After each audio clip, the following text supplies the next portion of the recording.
ಆದರೆ ಚಿತ್ರರಂಗದ್ದು ಒಳ್ಳೇದು ಮಾತ್ರ ತಗೊಂತೀವಿ, ಅದನ್ನ ನಡೆಯೋ ಸಮಸ್ಯೆಗಳನ್ನ ನಾವು ಮುಚ್ಚಾಕ್ತೀವಿ ಅಥವಾ ಗುಡ್ಸಲ್ಲ ಅಥವಾ ಅದನ್ನ ಕವರ್ ಅಪ್ ಮಾಡ್ತೀವಿ ಅಂತ ಹೇಳೋಕ್ಕಾಗಲ್ಲ.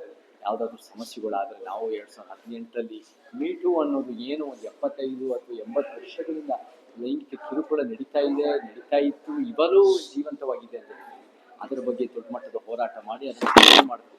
ಸೊ ಅದೇ ಥರ ಇವಾಗ ಒಂದು ಸಿನಿಮಾ ರಂಗಕ್ಕೆ ಒಂದು ಕಪ್ಪು ಚುಕ್ಕಿ ಆಗಿರೋ ಒಂದು ಆರೋಪ ಬಂದಿದೆ, ಅದು ದರ್ಶನ್ ಅವ್ರ ಮೇಲೆ. ನಮಗೆ ಅದು ಚಿತ್ರರಂಗದ ಒಂದು ಭಾಗ.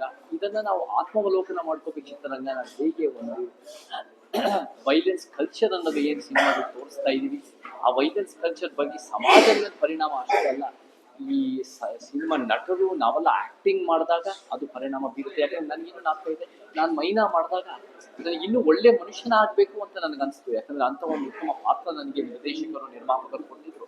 ಅದೇ ರೀತಿ ನೀವು ಹೊಡೆಯೋದು ಬಡಿಯೋದು, ನೀವು ಒಂದು ರೀತಿ ಬಿಲ್ಡಪ್ ತೋಡೋದು, ಪಂಚ್ ಡೈಲಾಗ್ ಹೊಡೆಯೋದು ಅಷ್ಟೇ ಇದ್ದರೆ ಅದು ಒಂದು ನಿಜ ಜೀವನದಲ್ಲಿ ಅದು ಮಾಡಿದ್ರೆ ನಾನು ನಿಜ ಜೀವನದ ಹೀರೋ ಆಗ್ಬೋದು ಅಂತ ಒಂದು ಈ ಒಂದು ರಿಯಲ್ಗೂ ನಡೆಯೋ ಮಧ್ಯ ಒಂದು ಗೆರೆಗಳು ಅಳಿಸೋಗ್ಬಿಡ್ತವೆ.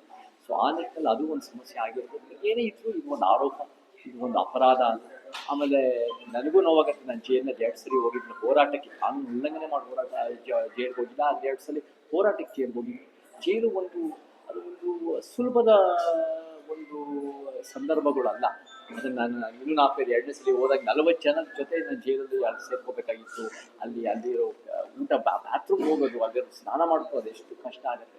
ಸೊ ಆ ನಿಟ್ಟಿನಲ್ಲಿ ನನಗೂ ಕೂಡ ಇಂಥವರೆಲ್ಲರೂ ಉದ್ದೇಶಪೂರ್ವಕವಾಗಿ ಏನಾಗಿಲ್ಲದೆ ಇದ್ರೂ ಇಂಥದನ್ನು ಜೈಲಿನಲ್ಲಿ 30 ದಿನದ ಮೇಲೆ ಇದ್ದಾರೆ ಅಂದಾಗ ನನಗೂ ಕೂಡ ಬೇಜಾರಾಗುತ್ತೆ, ಆತಂಕ ಆಗುತ್ತೆ. ಆದರೆ ಏನೇ ಆಗಿದ್ರು ಜೈಲಿಂದ ಹೊರಗೆ ಬಂದ ಮೇಲೆ ನಾವೆಲ್ಲರೂ ಉತ್ತಮ ಆಗಲಿ. ಜೈಲಿರೋದೇ ಒಂದು ರೀತಿ ಒಂದು ಸುಧಾರಣೆ ಮಾಡೋಕ್ಕೋಸ್ಕರ.